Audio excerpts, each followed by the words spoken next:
Assalamualaikum warahmatullahi wabarakatuh. Waalaikumsalam warahmatullahi wabarakatuh. Jazakumullah khairan katsira. Innal hamdalillah nahmaduhu wa nasta'inuhu wa nastaghfiruhu wa na'udzu billahi min syururi anfusina wa min sayyiati a'malina. Man yahdihillahu fala mudhillalah wa man yudhlil fala hadiyalah. Wa asyhadu an la ilaha illallah wahdahu la syarikalah wa asyhadu anna Muhammadan abduhu wa rasuluhu nabi ibadah. Rabbi shrah li sadri wa yassir li amri wa hlul 'uqdatam min lisani yafqahu qawli. Wajali wajiro min ahli robbana amrina miladunka aroma wa ilana min amrina rosyada lalu berikan kulubana abada hatana wa ablana min madunka aroma inaka antal wahab. Amma badu, tentunya puji syukur selalu kita panjatkan kepada hadirat Allah yang melimpahkan rahmat, hidayah sehingga kita bisa berkumpul, diberi waktu untuk bertolebul ilmi. Ya. Pentingnya tolebul ilmi karena disamakan dengan jihad, ya. Ikroman wa tadiman jemaah iwan ya jemaah rahimakumullah anal ulama anal kurama wa masyayikh anal aija wa bi guru bi hadal mahat asyatit al fatat, tentunya guru kita Sabil Fadilah iwan yang lain baik yang dohir maupun yang tidak dohir yang andung kali ini watul imat rahimakumullah.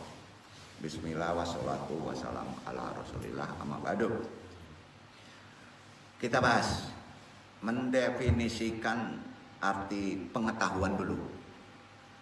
Jadi alam luarnya dulu ya, kecerdasan luar. Itu terkait dengan ilmu pengetahuan. Ya. Pengetahuan kalau didefinisikan kira-kira definisi Andong ya, Andong coba ya. Adalah keakraban kesadaran atau pemahaman tentang seseorang atau sesuatu sesuai dengan kenyataan. Mungkin beda dengan definisi orang lain. Jadi kalau di Andong, pengetahuan adalah keakraban kesadaran ya, atau pemahaman tentang seseorang atau sesuatu sesuai dengan kenyataan.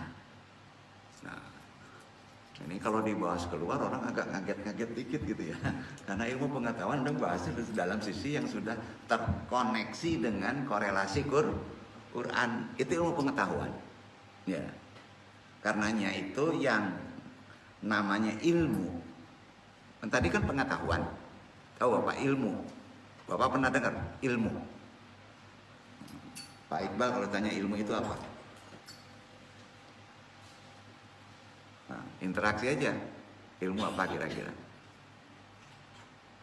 Ya, S tambah satu lagi sekarang. Ya gitu ya.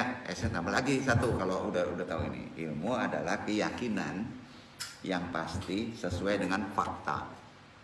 Setuju Pak? Betul kan? Keyakinan yang pasti sesuai dengan fakta. Maka itu ilmu. Ya.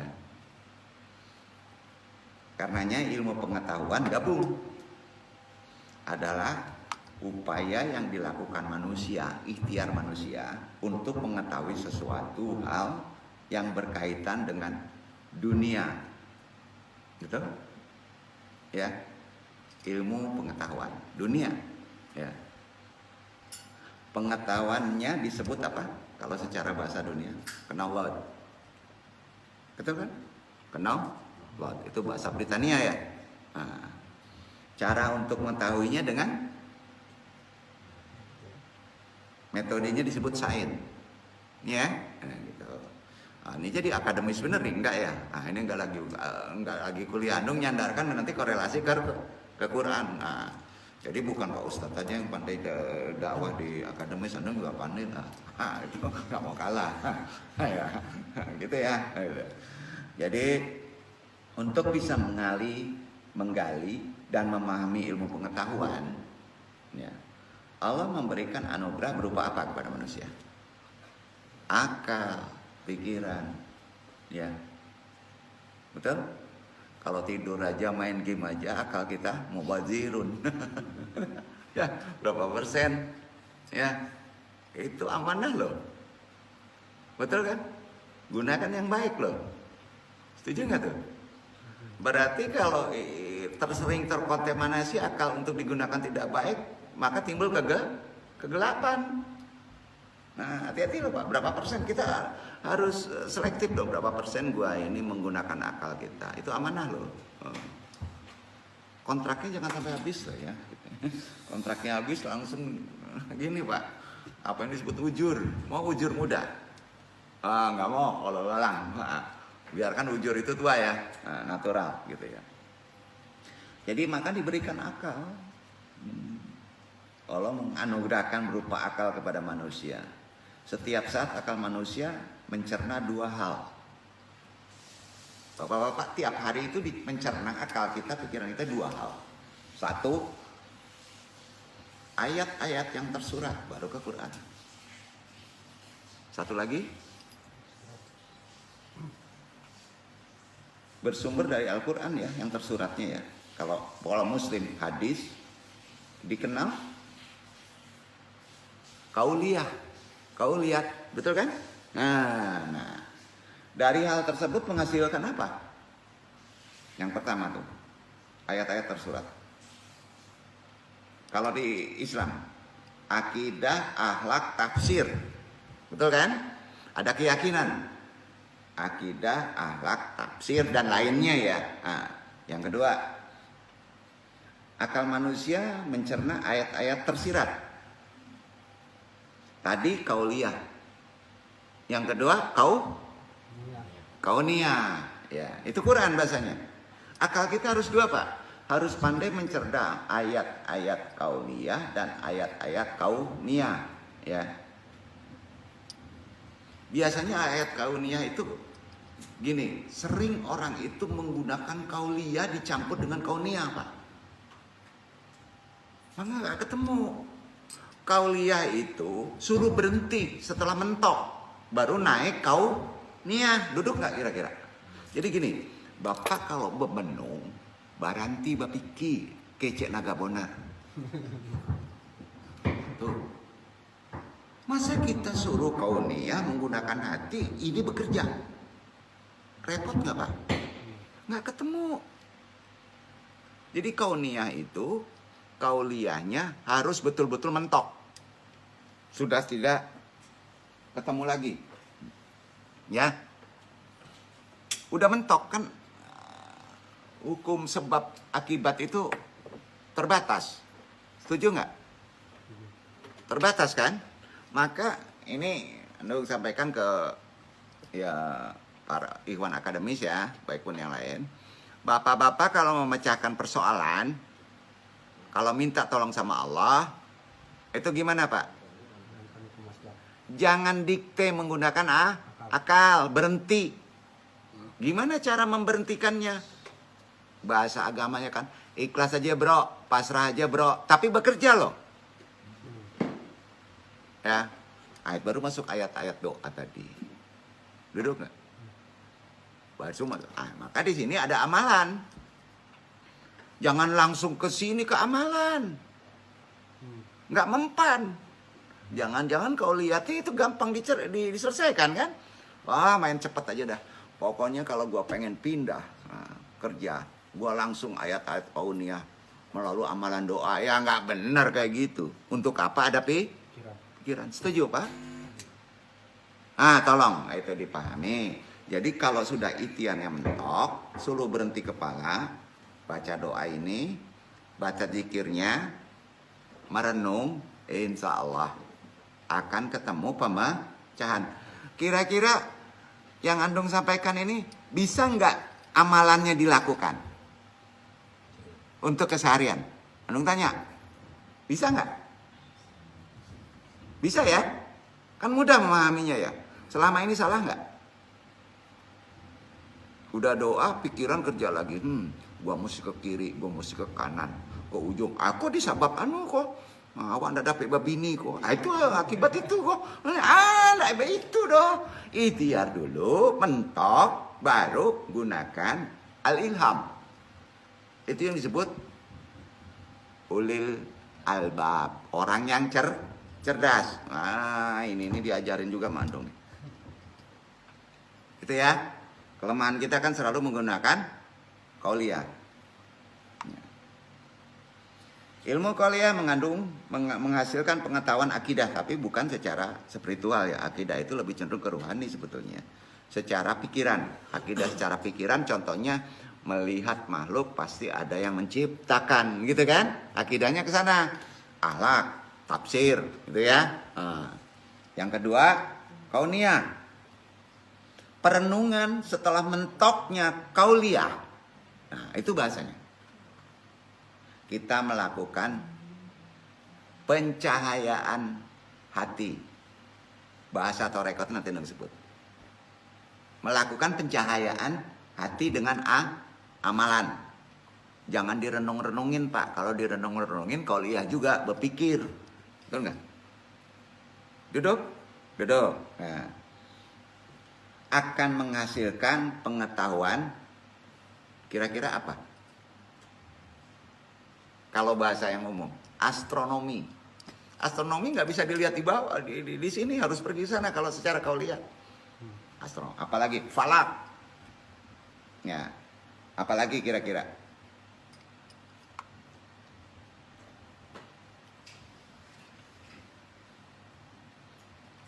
Ramalan dong. Kan itu kan. Ramalan. Ramalan cuaca kayak gitu ya. Kira-kira gitu Pak ya. Jadi pertama akan menghasilkan yang disebut fisika. Fisika itu sulit loh. Fisika itu dari ayat perenungan loh. Geologi. Sejarah purbakala. Jadi kalau Bapak mengkaji sejarah purbakala, itu harus tembus ke ayat-ayat kauniyah Pak. Paham Ustadz Fauji ya? Nah, ya. Tuh. Kalau sejarah purbakala itu sejarah sebelum Nabi ada. Ya. Nanti kalau menggunakan akalnya ujungnya gimana? Kalau naik akal. Karena kecerdasan itu ya kurang tajam ilham kita, ujungnya Sabah ada di Indonesia. Nabi Sulaiman ternyata orang Indonesia. Ngaco lagi tuh. Ngaco lagi. Hati-hati Pak, menggunakan akal itu unik loh. Kembali lagi ke pikiran asbab. Ya, betul tuh. Itu banyak yang terjadi. Herannya orang kayak gitu kok jadi profesor Pak. Gitu. Gimana tuh? Gitu lebih baik gak usah jadi profesor. Ya, ayat langit itu ada yang mesti diberhentikan hukum asbab loh. Iwan agak berat nggak kaji ini? Enggak ya? Enggak ya? Pak Ustadz, Pak, jangan mangguk-mangguk, yang berdua yang apa, yang lain harus ngerti juga dong. Nggak bisa dong, gitu ya. Jadi akan menimbulkan pengetahuan astronomi, pengetahuan fisika, geologi purba, sejarah purba. Ya orang menyebutnya, wah katanya gitu. Padahal enggak, karena metodenya tahu. Ulil albab kayak gitu Pak. Kecerdasan orang lama luar biasa, ulama-ulama lama. Walaupun dia hanya membahas hadis, sunnah, ya, sudah itu Quran, mereka bisa menciptakan aljabar loh. Ya, Tibun Nabawi, ahli bedah. Padahal nggak ada akademi. Ya. Nah, coba kita gali lagi metode kecerdasan ulil albab secara kehidupan sekarang. Itu yang paling penting kan, ulil albab ya. Sebagai ulil albab, ya Iwan ulil albab di sini namanya Pak. Alhamdulillah ya. Orang-orang yang menggunakan akalnya, bahasa mudahnya gitu kan, ulil albab ya artinya. Lantas seperti apa ulil albab yang disebutkan dalam Quran? Kita bahas. Ciri ulil albab adalah mereka yang cerdas spiritual juga cerdas intelektual. Jadi mana dulu Pak? Spiritual dulu, baru intelektual. Dengan kecerdasan itu pula mereka meyakini cerdas spiritual, cerdas intelektual, maka timbul keyakinan meyakini Allah dengan mulutnya, lalu berperilaku seperti orang yang mempunyai keyakinan terhadap Allah. Gitu bahasanya. Ya. Setiap perbuatan tentu akan mendapatkan balasan di sisi Allah kan? Ya. Apapun juga perbuatannya. Setuju nggak? Itu hukum apa? Bukan karma. hukum keseimbangan. Furqan. Setiap perbuatan tentu akan mendapatkan balasan di sisi Allah. Artinya, termasuk perbuatan akal. Tuh, jangan panjang akal, Pak. Maka dibalas Allah jadi pendek akal. Panjang banakannya. Baputa-puta, bapilin-pilin, ndak mau taklid. Dipendekan akalnya baru tahu tuh. Karena keseimbangannya begitu. Itu bahasa spiritual. Dan itu benar. Duduk. Enak ngopi dulu nih. Kalau ulil albab lain ceritanya nih.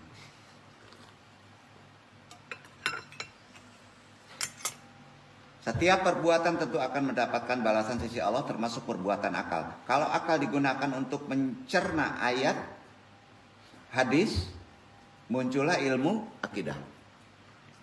Ya. Ada satu neraka di akhirat nanti. Lu Anggi kasih tahu. Ada satu neraka di akhirat nanti, bahaya itu neraka. Yang dikhususkan bagi mereka yang tidak pernah memakai akalnya. Tidak pernah memakai akalnya. Nah, lalu saya main game saya, main gampang saya. Nah. Awak kan dia akal kau. Enggak digunakan. Ada satu neraka diciptakan Allah yang khusus bukan untuk menjelek. Ini akal itu sering melenceng. Masih ada hukum tobat. Tapi kalau akal tidak digunakan, dia punya akal, maka ada penempatan diciptakan satu neraka hanya untuk orang yang tidak menggunakan akalnya. Gak enak bahasanya ya? Benar itu. Adapun orang-orang yang dibebaskan dari pertanggungan jawab masalah akal itu siapa, Pak? Berdoa kepada Allah, ya Allah gilakan saya, ya Allah jadikan anak kecil saya, gitu kan, balik, gitu kan, gitu Pak. Anak kecil juga ada batasnya sampai balik. Orang yang tidur hingga dia bangun, makanya kalau ingin tidak ada balasan di akal Bapak tidur terus. Itu hadis kan? Jadi kalau tidur tuh akal tidak ada hisab, tau nggak? Gitu. Karena nggak ada hisab, makanya tidurlah ikhwan supaya akalmu seger. Bener kan? Tapi enggak, wah seger dilamain aja 3 hari tidur pakai ular. Ngaco, tidak menggunakan akalnya. Ada satu neraka. Itu. Orang gila sampai sembuh dari penyakitnya. Orang-orang yang dibebaskan dari pertanggungjawaban masalah amanah akal. Itu sebabnya yang namanya ajaran Islam dan ilmu pengetahuan mengingatkan pentingnya ilmu pengetahuan yang dipadukan dengan Al-Quran. Jadi kalau ingin bagus jadi ulil albab, ketemu ilmu pengetahuan, korelasikan dengan Quran. Amalkan menurut tuntunan hadis. Setuju? Bapak-bapak kalau punya murid, itu aja. Ilmu mengembangbiakan pantau ikan supaya berwarna. Di Quran apa nih? Hadisnya apa nih? Enggak ada. Kembangin terus. Pokoknya terkorelasi lah. Dapat nggak dapat itu Allahu alam ya. Nanti lari ke hadis. Ada itu. Itu yang ulil albab. Begitu yang ulil albab. Jadi kalau buat tesis tidak ada korelasi ke sana ya belum ulil albab. Pemecahan persoalan juga begitu, Pak. Ya. Karena pentingnya ilmu pengetahuan ya dalam kehidupan maka harus dipandu dengan Al-Qur'an. Karenanya pada Al-Qur'an ada ayat-ayat yang berkaitan dengan apa, Pak? Utak. Gak enak ya. Kan di Quran ada ayat-ayat yang kaitannya dengan otak. Ada nggak, Pak? Kitab mana, Pak? Agama mana yang ayat-ayatnya berkaitan dengan otak? Hanya Quran. Iya kan? Ternyata Iwan ingin tahu aktivitas wudhu. Tahu aktivitas wudhu? Anung tunjukin ya. Nih besok. Jadi tahu kita, ternyata gua sering poho. Tahu poho? Lupo. Sabanta-banta lupo. Capek pikun, mudo pikun. Benar. Pas ujian kalang kabut nyontek ke nyontek.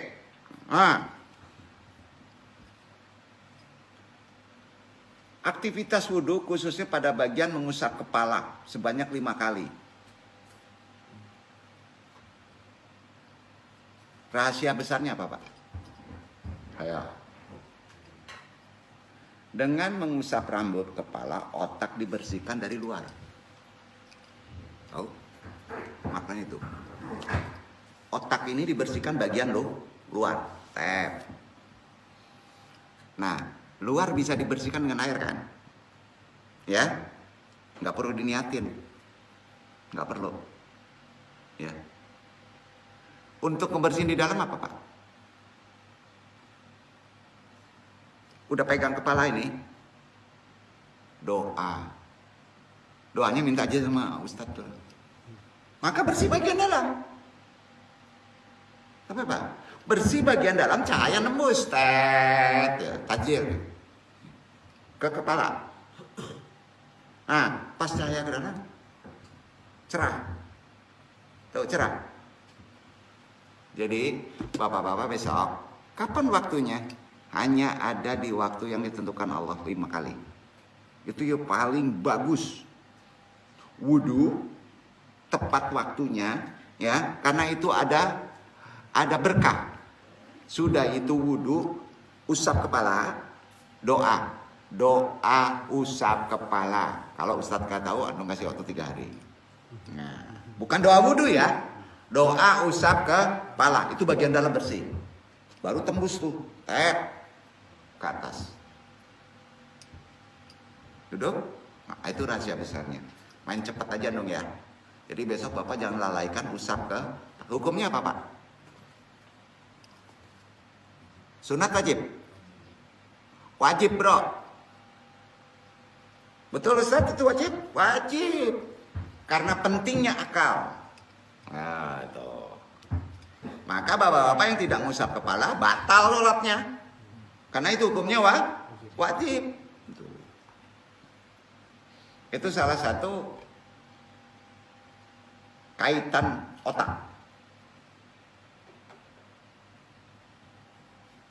Jadi selesai wudhu, bapak-bapak jangan langsung kegiatan berdoa dulu, angkat bapak langsung doa. Itu biasa orang dilakukan oleh orang-orang wudhu. Bapak sudah usap kepala, apa yang dilakukan kemudian? Tahapan selanjutnya dari enggak bisa, doa dulu. Doanya pendek kok. Nanti aja ya. Nah, dari ya. Enggak perlu melakukan angkat tangan ya, enggak perlu. Langsung bisa melakukan kegiatan setelah usap kepala. Doa setelah wudhu hikmahnya pembersih otak di bagian dalam untuk menaikkan nur hati ke akal kita. Duduk ya. Ini entah hadis entah tidak, Anung tidak menyebutkannya ya. Tapi itu umum ulama mengetahui. Duduk, Pak. Ya. Jadi ketika ilmu pengetahuan diintegrasikan dengan amalan Al-Quran, kegiatan secara amalia di sholat, jika umat Islam mendalami ilmu semacam ini, akan keluar dari mulutnya, tidaklah yang kau, Allah, ciptakan menjadi sia-sia. Akan tahu, Pak. Ini pas minum kopi, Pak, kepelantiang kopi itu bilangnya, nggak mungkin itu diciptakan tapal lanting sampai pecah sia-sia, pasti ada maksud. Paham nggak? Bapak-bapak kesandung, bapak-bapak tahu, wah saya disandungin ini. Ilmu itu hebat nggak, Pak? Hebat ya? Ada tanda. Jadi naiknya apa, Pak? Naiknya yang disebut firasat. Firasat kan dikasih tanda. Sebelum Bapak berangkat, Bapak disandungin sekian detik, Bapak terlambat kan? Aduh, tadi ubik merah dulu. Digeser waktu celaka Bapak-bapak itu di depan dengan waktu lambat tadi. Hikmah itu tahu orang. Ya. Itu gunanya. Itu yang paling penting kalau itu. Nah gini, kalau mau ujian. Mau ujian ya. Ternyata bapak-bapak ketabrak, Pak. Bapak-bapak kalang kabut, undeh tidak bisa ujian. Salah, Pak. Ada maksud sana. Nanti ini bahas lebih dalam lagi perkara kepekaan spiritual kita. Jadi ilham itu Pak ya. Ilham tidak menunggu. Ilham bagi orang yang tajam spiritual adalah dikasih tanda-tanda. Di Quran namanya firasat. Orangnya mutawasim. Mutawasim terkait dengan ulil albab. Duduk. Lanjut. Jadi yakin ya bahwa pengetahuan ini insya Allah datang dari Allah. Akan tetapi justru tantangan terberat adalah memahamkan mereka yang tidak meyakini keberadaan ajaran Islam. Ini beratnya di Anda ya. Karena sering hanya menggunakan asbab ya. Maka untuk menjelaskannya adalah dengan integrasi dulu, digabungkan antara Islam dan ilmu pengetahuan. Ya. Dengan begitu insya Allah akan lahir kembali ilmuwan-ilmuwan besar Islam di masa datang Pak ya. Kalau kita mau mengintegrasikan apapun ilmu pengetahuan Pak, selalu ada korelasi dengan Quran dan hadis. Insya Allah akan berhasil ilmuwan besar Islam di masa datang. Tentunya dengan syarat digabungnya integrasi Islam, Al-Quran, hadis, dan ilmu pengetahuan. Integrasi antara kecerdasan spiritual, kecerdasan intelektual, serta integrasi antara tadabur berzikir dan tafakur berpikir. Karenanya orang-orang yang takut kepada Allah akan diberikan ilmu yang jarang diberikan kepada orang lain. Itu yang disebut arif. Ya, tahu dengan ilham. Arif itu tahu dengan ilham, tahu dengan pekatnya spiritual, tahu dengan tanda-tanda, ataupun dengan alim, tahu dengan akalnya. Ya, dia alim. Jadi ulama itu harus alim. Bahasa alim apa Pak? Tahu dengan akalnya. Bukan pintar dengan akalnya. Tahu dengan akalnya. Itu alim. Karenanya secara syariat belajar bertaklim ini sama halnya dengan ditinggalkan sama Allah. Jihad fisabilillah. Bapak duduk ini sama dengan jihad fisabilillah. Ya. Lebih tinggi loh Pak daripada sholat tahajud, qiyamul lail. Apa saya bawa? Bapak kalian ini disamakan dengan jihad fisabilillah. Itu makanya Anda sadarkan dulu dengan jihad fisabilillah. Jadi kalau zaman sekarang apakah masih bisa jihad fisabilillah? Jawabannya bisa. Bertaklimlah. Mudah-mudahan dong doain semuanya fisabilillah. Nah, kan gitu Pak ya. Karena syahid itu tidak mutlak berdarah. Ya. Ngantuk, capek dengan taklim, ya. Ikhlaskan terus, perbaiki akhlak kita, maka insya Allah kita syahid. Sampai ya, nah, walaupun kita di luar syahid. Syahid, nah, artikan sendiri syahid ya. Nah, pasti ada lawan Pak. Lanjut dong, ya insya Allah, mudah-mudahan agak lebih paham. Arif, tahu dengan ilham. Alim, tahu dengan akalnya.